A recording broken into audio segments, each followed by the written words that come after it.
Сердечно здравствуйте, друзья! Сегодня мы столкнулись с некой оказией, только полюбуйтесь. Кусочек шестерни нагло дезертировал от некогда цельного и сплоченного коллектива, чем уничтожил возможность применения данного механизма. Что ж, хорошо, что это мастерская канала «Советы и лайфхаки». Данный инцидент мы сейчас же и исправим.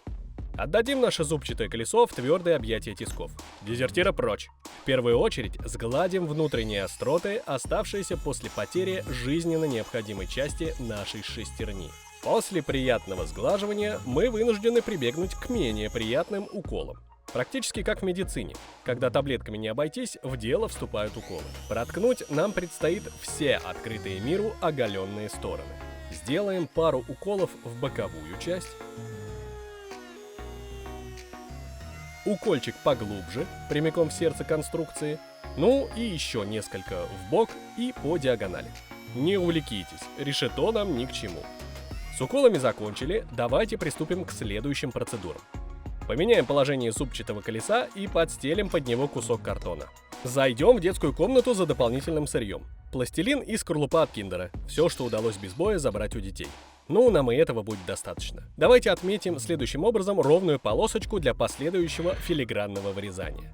Ну и, собственно, долго не размышляя, осуществим надрез по отмеченной линии. Вот эта пластиковая полоска и послужит нам частью опалубки для будущей заливки. А чтобы она надежно сидела на своем месте и не пропускала сквозь себя жизненно необходимые ресурсы, мы зафиксируем ее горячим клеем по всей длине. Следующим пойдет в дело пластилин. Поделимся с ним теплом своих рук, чтобы он был сговорчивее. Долой все лишнее. У нас происходит стратегически важная трансформация шарика в палочку. Это вам не шуточки, тут серьезные дяденьки собрались, ремонтом занимаются. Получившегося червячка мы расположим следующим образом на нашей конструкции, замкнув круг с обеих сторон. Все, наша опалубка готова, можно заливать. А чем заливать будем? Ага, материал сам катится нам в руки. Только нужно слегка изменить его агрегатное состояние. Для начала пошинкуем свечу на несколько частей для удобства и быстроты преобразования. И, поместив все части в жестяную баночку, приступим к процессу непрерывного термического воздействия. Воздействие произойдет напрямую, упругой струей раскаленного газа. От этого огненного дыхания ни одна свеча не устоит. Растечется без малейшей возможности возврата к былым формам.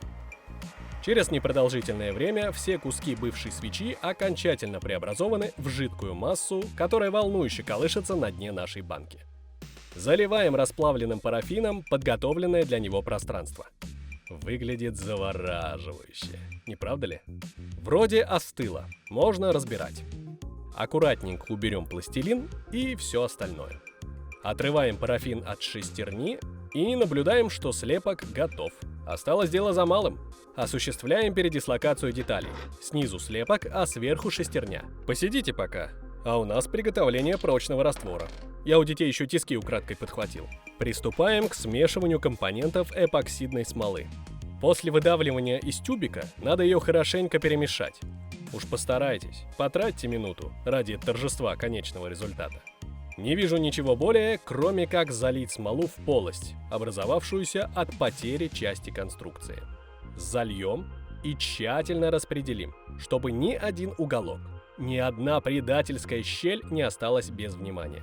Теперь вы можете понять, зачем мы делали отверстия иглой. Это чтобы смола проникала в них и обеспечила более мощную фиксацию свежей детали в теле конструкции. Ну что, индикаторная ложка говорит нам, что тверже некуда. Давайте освобождать нашу шестерню от тисков и от лишнего парафина. Делается это без особых затрат сил и калорий. Нужно лишь пройтись ножом вдоль окружности. Торжественно объявляю конец ремонта. Деталь восстановлена и готова к работе. Не забудьте посмотреть ролики, которые появляются у вас на экране, если еще не смотрели. Очень жду от вас подписки и удара в колокол. До новых советов и лайфхаков!